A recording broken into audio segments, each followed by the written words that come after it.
traveling single mom, and today is Thursday. So I wanted Thursdays to be throwback Thursdays where I give you guys tips, but it's about things that I've experienced prior to now living in Mexico. So a lot of my throwback tips are going to be in regards to China, because that's where we were before this, and that's where I got a lot of tips and tricks from other people, and I just learned things, many the hard way. So today we are going to discuss being a single mom in China and how that is difficult from going to China as a family or going to China by yourself. So particularly this is more difficult because of the child's birth certificate. So this was something I definitely had to experience the hard way. So I'll give you a little story background in regards to how it was difficult. So as many of you know, in order to get to China, in order to work, you have to do a 3-step process for all of your documentation. So this includes degrees, TEFL certificates, things like that. And when you have a child, it also includes your child's birth certificate to come along with you. So when I went to go do this process, I got everything notarized, then I got everything apostilled at the Secretary of State, and I have 3 master's degrees, so this was a costly process. And then the 3rd step is going to the embassy and getting everything authenticated by the embassy. So I did the first 2 steps with everything just fine, and I included my daughter's birth certificate as well as my birth certificate to make sure we had all of our bases covered. And so then we get to the embassy and they say that we don't need either of the birth certificates authenticated. And so my thought process was, well, I just wasted this money for the 2 first steps of the process, but whatever. So I threw away those copies that had been notarized and apostilled by the state because I was told at the embassy that I did not need them. So after I did all the process, everything was good, we go to China.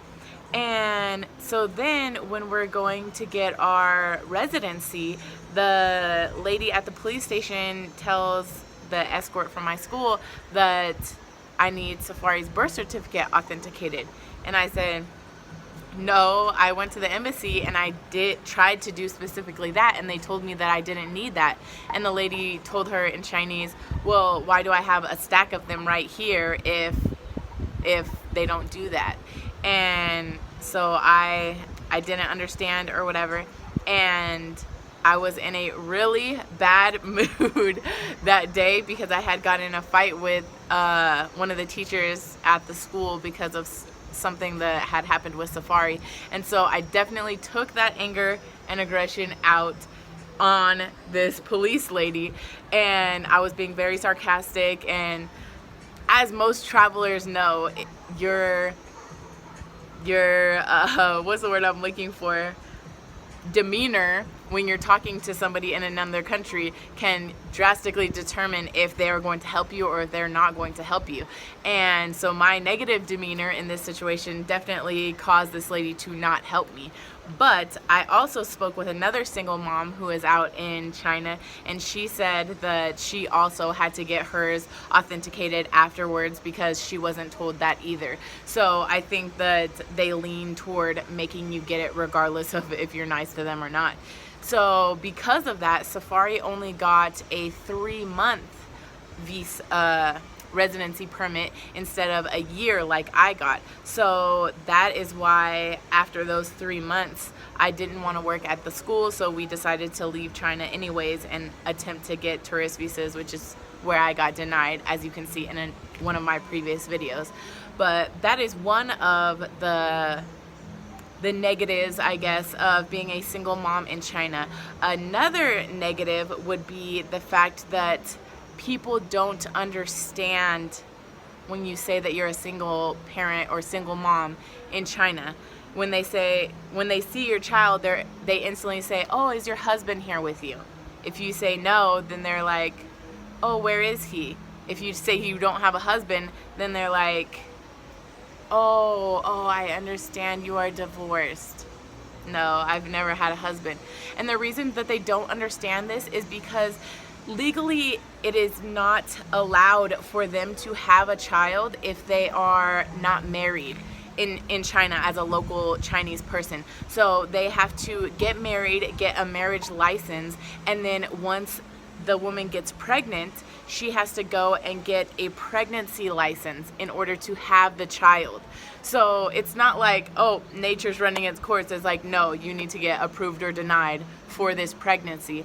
And this is one of the reasons why abortion is so common in China. And it wasn't really talked about much when I was there. I don't think anybody ever really brought up the topic, but it is common occurrence that people don't really have negative views on in China for the most part. So that is another interesting thing, and people especially didn't understand my story because I wanted to have Safari by myself. I wanted to take care of her by myself, and many of the parents that I talked to in China were very confused by that.